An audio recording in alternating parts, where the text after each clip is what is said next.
स्वागत है आपका। और गणपति बप्पा मोरया, इससे हम शुरुआत करते हैं हमारे शो का और आशा करते हैं कि अच्छे जो है रिटर्न्स आपको मिले। ऑफ कोर्स बाजार में थोड़ी सी सेलिंग प्रेशर ज़रूर है, लेकिन याद रखिए 2 हफ्ते से एक अच्छा गेन भी देखने मिल रहा है। जिस तरह जो है बाजार रिकवरी की कोशिश अटेम्प्ट कर रहे हैं ज़रूर। 24,800 के ऊपर है। निफ्टी लगभग 150 पॉइंट गिरा है। निफ्टी बैंक को एक बार डायरेक्टर साहब स्क्रीन पे लाते हैं तो यहाँ पे भी देखें तो 3 मंथ लोस पे आ गया है। सपोर्ट जो है दिग्गज प्राइवेट बैंक प्लेयर्स से नहीं दिखने मिल रहा है और लगभग 500 पॉइंट जो है निफ्टी बैंक में जो है गिरावट देखने मिल रही है।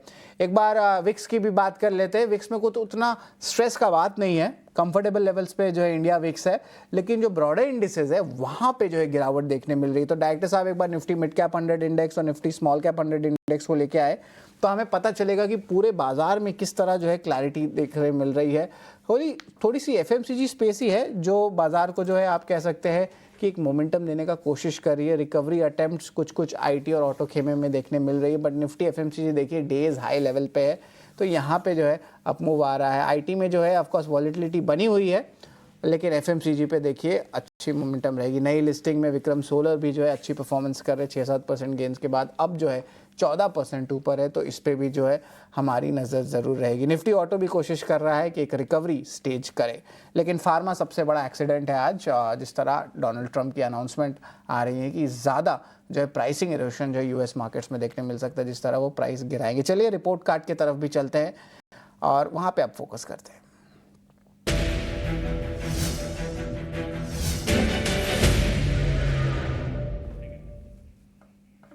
तो रिपोर्ट कार्ड में बात करें तो अजीत के मिश्रा के जो रिपोर्ट कार्ड है, नायका ने अच्छी परफॉर्मेंस दी है। देखिए सारे डोमेस्टिक फेसिंग वाली काउंटर लिए थे, इन्होंने 1.5% ऊपर है। जिंदल स्टेनलेस एकमात्र जो मेटल स्पेस पे जो देखिए अच्छी अपमूव देखने मिल रही है। स्टॉक थोड़े दिन के बाद एफएनओ बैन से भी जो है एफएनओ से माफ़ करिएगा सेगमेंट से चला जाएगा। ग्लोबल प्राइसेस भी सपोर्ट कर रहे हैं। टीसीएस एक वैल्यू बाई थी, आज भी जो है 1% रिटर्न है। तो ऐसे बाजार में भी हम आपको ऐसे रिपोर्ट कार्ड के कमाई के मौके दे रहे हैं, तो ये हमारे शो में देखने मिलता है। हमारे शो से जुड़िए और कमाई के मौके जो है उसमें फोकस करें। लेकिन चलिए आज हम तो अभी हमारे गेस्ट थोड़ी देर में जुड़ने वाले हैं, लेकिन एक बार बाजार की चेक ले लेते हैं। और यहाँ पे देखें तो ऑफ कोर्स फार्मा स्पेस पे जो है गिरावट आ रही है। डायरेक्टर साहब एक बार निफ्टी फार्मा इंडेक्स के सारे स्टॉक्स को एक बार लेके आएँ कि आपको टॉप जो है सेलिंग स्टॉक्स कहाँ पे देखने मिलेंगे, उस पर नज़र रखेंगे। एक बार फार्मा के बड़े बिग कैप कंपनीज़ को एक बार स्क्रीन पर लाए तो हमें क्लैरिटी मिलेगी कि गिरावट कहाँ देखने मिल रही है फार्मा स्पेस से। तो देखिए लुपिन पे गिरावट है, डॉक्टर रेड्डीज़ पे जो है बड़ी डबल कह सकते हैं डाउनग्रेड भी देखने मिली थी। बाइकॉन थोड़ा सा अटेम्प्ट कर रहा है रिकवरी का और ऑटो सेगमेंट में भी देखी जा रही है, पर डॉक्टर रेड्डीज़ ये सारे जो बड़े दिग्गज फार्मा प्लेयर्स हैं यहाँ पे जो है कुछ नेम्स जो गेन भी कर रहे हैं। देखिए यहाँ पे ग्रैनुअल्स, अबॉट, बाइकॉन, तो यहाँ पे जो है वैल्यू बाइंग भी दिखने मिल रही है। तो फार्मा एक साइड तो गिर रहा है, लेकिन दूसरे साइड आप देख सकते हैं कि यहाँ पे वैल्यू बाइंग ज़रूर देखने मिल रही है। डायरेक्टर साहब एक बार ऑटो इंडेक्स के जो गेनर्स हैं उनको भी एक बार फायर करें तो उससे हमें क्लैरिटी मिल जाएगी। हाँ, निफ्टी ऑटो गेनर्स की बात करें, देखिए आयशा मोटर्स, सोना बीएलडब्ल्यू, मारुति सुजुकी, तो यहाँ पे जो है एक अच्छी रिकवरी की जो है मूव देखने मिल रही है। हालांकि रियलिटी स्टॉक्स पिटे हुए हैं, इस पर आपका सवाल उठता है क्योंकि ये डोमेस्टिक फेसिंग है। इसका मतलब कि कुछ डोमेस्टिक इश्यूज़ है, इंटरेस्ट रेट ट्रांसमिशन नहीं आ रहा, या लॉन्चेस डिले हो रही है, या जीएसटी रेट कट का बेनिफिट्स अगर डिले होता है तो पूरे ही सेक्टर्स में आप देखेंगे कि गिरावट देखने मिलेगा। एक बार और रियलिटी स्टॉक्स को भी डायरेक्टर साहब एक बार फायर करें तो यहाँ से क्लैरिटी हमें देखने मिलेगी। हाँ, तो एक बार रियलिटी स्टॉक्स डायरेक्टर साहब देखें, यहाँ पे भी बड़ी गिरावट देखने मिल रही है और बाजार जो है दिन के लोअर लेवल्स पे जो है ट्रेड कर रहा है, तो उस पर भी हमारी नज़र ज़रूर रहेगी। डायरेक्टर साहब एक बार दिखाइए, 24,800 लेवल्स के पास निफ्टी था और यहाँ पे देखें तो थोड़ी सी लॉन्ग अनवाइंडिंग पोजीशनिंग जो है देखी जा रही है और शॉर्ट्स थोड़े डेवलप हो रहे हैं निफ्टी बैंक में, इस पे जो है मेरी नज़र ज़रूर है। एफएमसीजी, पैक और ऑटो जो है बचा के रखा है। जो भी गेनर्स साइड आप देख रहे हैं अपने लिस्ट में, निफ्टी लूजर्स को भी एक बार लेके आते हैं डायरेक्टर साहब स्क्रीन पे तो हमें पूरी क्लैरिटी मिल जाएगी। निफ्टी फ्यूचर्स में अब शिफ्ट हुआ है और फ्रेश शॉट्स आ रहे हैं। अब हमारे साथ गेस्ट जुड़ रहे हैं अजीत नायक। गुड आफ्टरनून अजीत जी, गणेश चतुर्थी की हार्दिक शुभकामनाएं आपको। अजीत जी सबसे पहले बताएं, देखिए निफ्टी में मुझे अच्छा डाउनफॉल आया है, निफ्टी बैंक में भी आया है, कुछ फ्रेश शॉट्स भी कहीं कहीं बन रहे हैं। निफ्टी पे आपकी क्या स्ट्रैटेजी रहेगी, निफ्टी बैंक पे क्या रहेगी, ज़रा बताएं। सर ओवरऑल अगर आप देखें तो निफ्टी का जो ट्रेंड है एकदम बैरिश है। अगर हम स्टार्ट करते हैं ओपन इंटरेस्ट चेन से, क्योंकि लिए वो हमें थोड़ा ज्यादा अच्छा इनपुट देता है कि जो स्मार्ट मनी जो हम बोलते हैं उन्होंने कैसा पोजीशन प्लेस किया है। तो करंटली अगर आप देखेंगे तो निफ्टी जो है 24,900 पे और 25,000 पे जो ओपन इंटरेस्ट डेवलप हुआ है वो काफी ज्यादा हुआ है। कल भी काफी ज्यादा था 25,000 के आसपास, और आज गैप डाउन होते उनको और अपॉर्चुनिटी मिला है वहां पे करने। तो aggressive seller kind of position market में मुझे देखने को मिल रहा है। करीब करीब आप अगर देखेंगे 1,90,000 कॉन्ट्रैक्ट तक डेवलप हुआ है 24,800 के आसपास। वही हम अगर पुट साइड का देखेंगे तो इतना कॉन्फिडेंट नहीं है। 24,700 जो नजदीकी लेवल है उसमें से 52,000 ओपन इंटरेस्ट बिल्टअप हुआ है मार्केट में। मींस पुट जो राइटर है वो इतने कॉन्फिडेंट नहीं है जितने कॉल राइटर्स अगर देखेंगे तो ज्यादा कॉन्फिडेंट है। ओवरऑल ट्रेंड भी अगर हम देखेंगे, बैंक निफ्टी मुझे निफ्टी से ज्यादा वीक दिखाई दे रहा है। क्योंकि अगर हम बैंक निफ्टी का चार्ट अगर देखें तो वो स्विंग लो जो है, important swing low bank Nifty का, जिसका वैल्यू करीब करीब आ रहा था 55,000 के आसपास, उसको ब्रेक करके आज शायद क्लोज भी दे सकता है। अगर क्लोज आता है तो sell on rally bank Nifty में भी बनता है। काफी कंसोलिडेट करके बैंक निफ्टी ये स्विंग के नीचे क्लोज दे रहा है, तो एक अच्छी संकेत मुझे नहीं दिखाई दे रहा है मार्केट। कल देखिए डायरेक्टर साहब एक बार 24,900 का कॉल करेक्ट ये दिखाए, यहाँ पे देखिए बहुत बड़ा जो ओपन इंटरेस्ट का चेंज देखने मिल रहा है, और 24,700 का पुट, इन दोनों पे एक्शन है। निफ्टी बैंक के जो है कुछ खास कंट्रीब्यूशन प्राइवेट बैंक से नहीं आ रहा है, जिनका वेटेज बहुत ज़्यादा है। तो यहाँ पे कुछ इम्पोर्टेंट पुट्स पे देख सकते हैं क्या निफ्टी बैंक पे कोई ट्रेड अगर आता है तो, अजित? सर ट्रेड अभी जो भी रहेगा वो पुल बैक करेगा, क्योंकि लिए जो ब्रेक कर सपोर्ट जो ब्रेक किया है उसके बाद तुरंत ट्रेड बनता था। मगर आप अगर मेरे को पूछेंगे कि यहाँ पे ट्रेड करना है तो थोड़ा सा मुश्किल है। रिस्क मुश्किल इसके लिए है क्योंकि लिए रिस्क रिवॉर्ड रेशियो अभी फेवरेबल नहीं है। अगर मार्केट 54,700 या 900 के पास स्पॉट लेवल अगर आता है तो हमें एक ट्रेड मिलता है 55,150 का जो स्टॉप लॉस है, उसको ध्यान में रखते हुए कर सकते हैं। तो थोड़ा पुल बैक का वेट करना मुझे लगता है जरूरी है। अगर क्या? किसी ने भी अगर ट्रेड लिया है तो हम्म। उनको कोई डरने की जरूरत नहीं है, शॉर्ट में ट्रेड खड़े रह सकते हैं 54,900 का ट्रेलिंग स्टॉप लॉस डाल के। ठीक है, 54,900 का स्टॉप लॉस रहेगा अगर आप शॉर्ट करके रखे हो, और अपर लेवल्स पे देखें तो 55,150 का स्टॉप लॉस आ रहा है। ठीक है, दोनों साइड जो है रेस्पेक्ट करते हैं कि निफ्टी बैंक में कमाई के मौके आते हैं, और निफ्टी पे भी आपने जो है राय इंपॉर्टेंटली दे दी। चलिए अब स्टॉक स्पेसिफिक मूव्स पे अब ज़्यादा फोकस करते हैं अजीत। चलते हैं ताज़ा खरीदारी वाले शेयर्स की तरफ।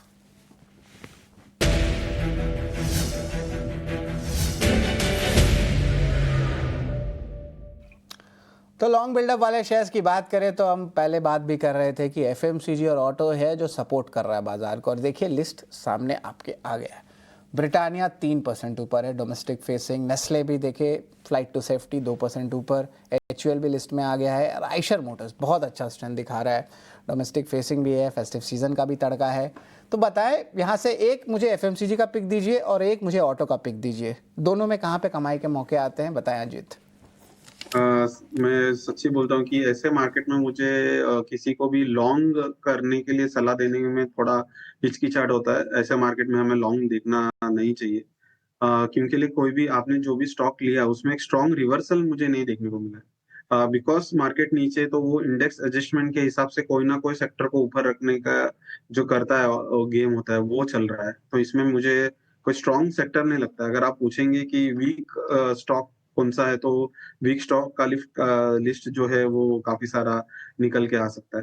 स्पेशली वेदांता जैसा स्टॉक है जो आज गैप डाउन से बंद हुआ है, उसमें एक पुल बैक पे हम सोच सकते हैं। एंजल वन जैसा स्टॉक है जो काफी वीकली लो ब्रेक कर रहा है, तो उसमें सब ले सकते हैं। लॉन्ग के लिए मैं इतना कंफर्टेबल नहीं।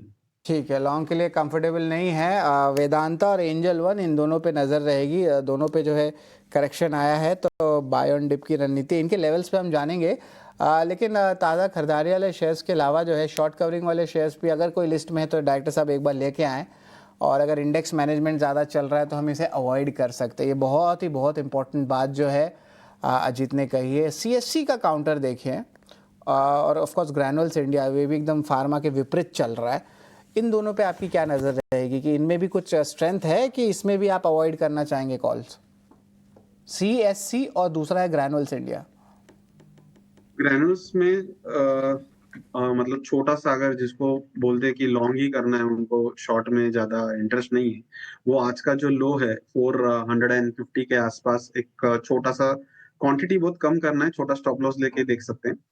और दूसरा स्टॉक जो है लास्ट टाइम भी हमने आपके शो पे बताया था, आयशर मोटर, उसमें भी एक अच्छा परफॉर्मेंस देखने को मिला है। जब मार्केट गिर रहा था वो एकदम साइडवेज जाता है, आज ऐसे मार्केट में भी एकदम टिका हुआ है, तो उसमें भी जो है एक छोटा लॉन्ग पोजीशन क्रिएट कर सकते हैं आज का लो के स्टॉप लॉस से। स्टॉप लॉस आज का आयशर मोटर्स का? आयशर मोटर में भी आज का लो इम्पोर्टेंट है, 5930 के आसपास रख सकते हैं, और ऊपर में 6250 6300 तक भी जा सकते हैं। ठीक है, इनके लिए 6000। ये देखो स्ट्रक्चरली ये बुलिश है। जब भी शॉर्ट टर्म मूविंग एवरेजेस के पास आता है, वहां पे एक लिक्विडिटी स्वीप बनाता है, मतलब वहां पे एक पिन बार बनाता है और वापस चलने लग जाता है। तो ये परफेक्ट। इंडिकेट करता है कि ये स्टॉक में स्ट्रेंथ है और इसमें बाइंग अभी भी चालू है। तो ये बहुत इंपॉर्टेंट बात कही। ग्रैनुल्स इंडिया का एक बार टारगेट प्राइस बता दीजिए। स्टॉप लॉस आपने 450 बताया था। ग्रैनुल्स इंडिया में 490 से लेके 500 का जो रेजिस्टेंस जोन है, वहां पे एक बार ये टेस्ट कर सकता है, मगर रिस्क ज्यादा नहीं लेना चाहिए, क्योंकि ओवरऑल ट्रेंड इतना स्ट्रांग नहीं है, साइडवेज से अभी ब्रेकआउट आ रहा है। ऐसे मार्केट का ब्रेकआउट ज्यादा सस्टेनेबल नहीं होता है, ऐसा मेरा एक्सपीरियंस कहता है। बिल्कुल, आपने बहुत सही कहा है। दो अहम बात सामने कही है। एक तो पोजीशंस लाइट रखें इस करंट मार्केट में जो भी आप लॉन्ग कर रहे हैं, और दूसरा बात आपने कहा इंडेक्स मैनेजमेंट भी हो रहा है।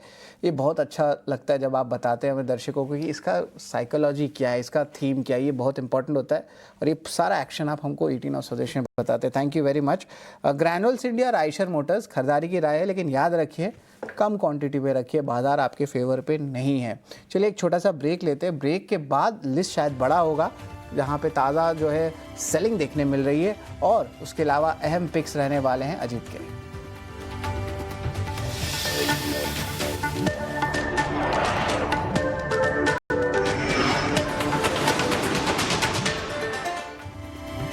सुजुकी मोटर की सीईओ की बयान आ रही है। सुजुकी मोटर के जो गुजरात प्लांट है वहाँ पे पीएम मोदी भी पहुंचे हुए। सुजुकी मोटर भारत में 70,000 करोड़ रुपए के निवेश करेंगे। एक बार डायरेक्टर साहब मारुति सुजुकी का चार्ट लेके आए। यहाँ पे देखेंगे कि अच्छी जो है अपमूव देखने मिल रही है। ऑटो सेक्टर में देखें तो हरे निशान में भी ट्रेड कर रहा है, और थोड़ी देर में जो है मोदी जी को जो है इम्पोर्टेंट जो भाषण बता रहे हैं, जिस तरह मारुति सुजुकी की प्लांट पे जो है उन्होंने संबोधन किया है, तो वो भी हम आपके सामने लेके आते रहेंगे। स्टॉक देखें तो 1% ऊपर है, उस पर जो है हमारी नज़र ज़रूर रहने वाली है। लेकिन चलिए जल्दी से ताज़ा तो ताज़ा बिकवाली वाले शेयर्स की तरफ भी एक बार चलते हैं। आप देखिए मारुति सुजुकी 1% ऊपर भी है, और यहाँ पे पूरी डेवलपमेंट्स चलेगी। जी बिल्कुल। तो अभी जो है हम डिपिन भी कर सकते हैं। डायरेक्टर साहब डिपिन करें तो यानी जी बिल्कुल। हाँ, आने वाले दिनों में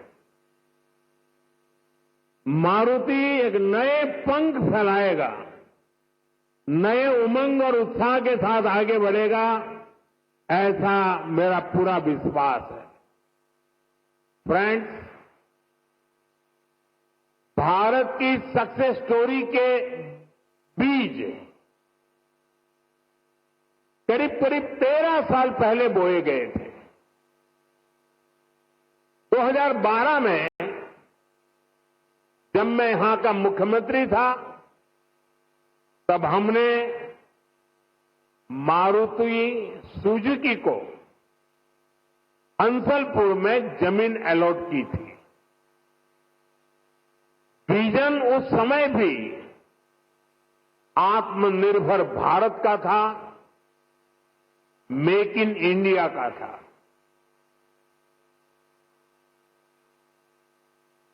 हमारे तब के प्रयास आज देश के संकल्पों को पूरा करने में इतनी बड़ी भूमिका निभा रहे हैं।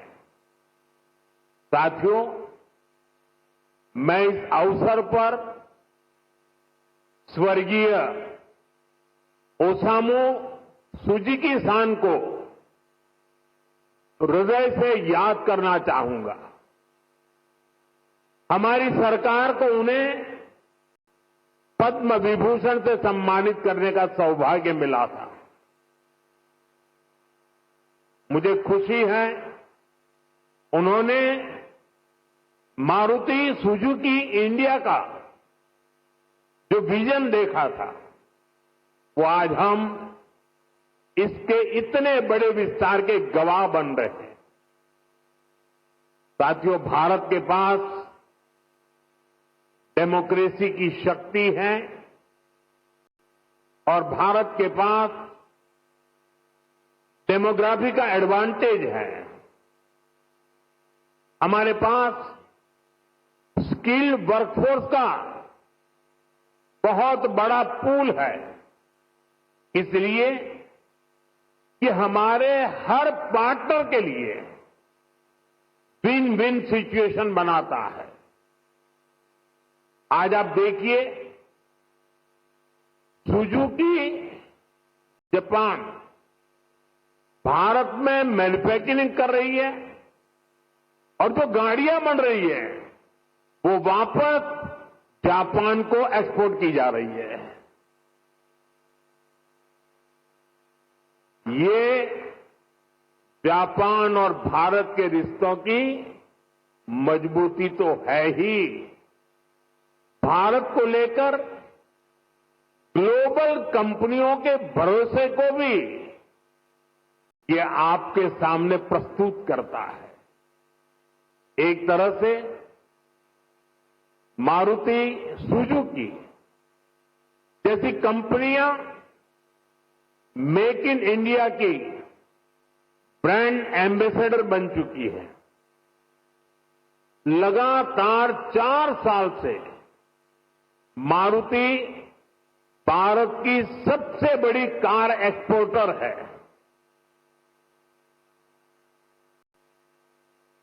अब आज से ईवी एक्सपोर्ट को भी उसी स्केल पर ले जाने की शुरुआत हो रही है। अब दुनिया के दर्जनों देशों में जो ईवी चलेगी उसमें लिखा होगा made in India.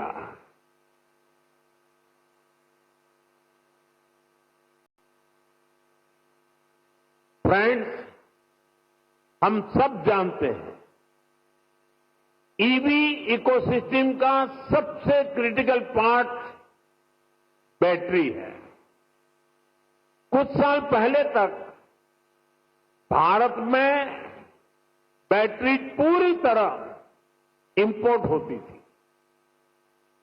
EV manufacturing को मजबूती देने के लिए ये जरूरी था भारत बैटरीज का भी निर्माण करे। इसी विजन को लेकर 2017 में हमने यहां टीडीएसजी बैटरी प्लांट की नींव रखी थी। टीडीएसजी की ही नई पहल पर इस फैक्ट्री में 3 जापानी कंपनियां मिलकर भारत में पहली बार सेल मैन्युफैक्चर करेगी। भारत में बैटरी सेल के इलेक्ट्रोड भी लोकल लेवल पर तैयार होंगे। ये लोकलाइजेशन भारत की आत्मनिर्भरता को नई शक्ति देगा। इससे हाइब्रिड इलेक्ट्रिक व्हीकल्स के कारोबार में और तेज गति आएगी। मैं आपको इस ऐतिहासिक शुरुआत के लिए अपनी अनेक अनेक शुभकामनाएं देता हूं। यहाँ पे जो है बहुत अहम बात जो है पीएम मोदी ने कहा है, भारत में जो है बनाएंगे गाड़ियाँ, जापान को एक्सपोर्ट किया जाएगा। तो ये बहुत बड़ा स्टेटमेंट जो है पीएम मोदी की तरफ से आ रहा है। लेकिन चलिए जल्द से शो चलते हैं, समय बहुत कम है। अजीत, आपके कॉल्स जल्दी से बता दें। सर, हमने आज रेकमेंड किया है MCX। ठीक है। और M6 इसके लिए किया क्योंकि उसमें एक अच्छा खासा शॉर्ट बिल्टअप बनता हुआ दिखाई दे रहा है, तो M6 को सेल कर सकते हैं। और 8133 का इसमें स्टॉप लॉस रखना है, और नीचे में 7250 का इसको टारगेट के साथ देख सकते हैं। मेरा ऐसा मानना है कि मार्केट जो है छोटा मोटा पुल बैक से वापस नीचे गिरेगा, स्पेशली बैंकिंग सेक्टर थोड़ा वीक रहने वाला है।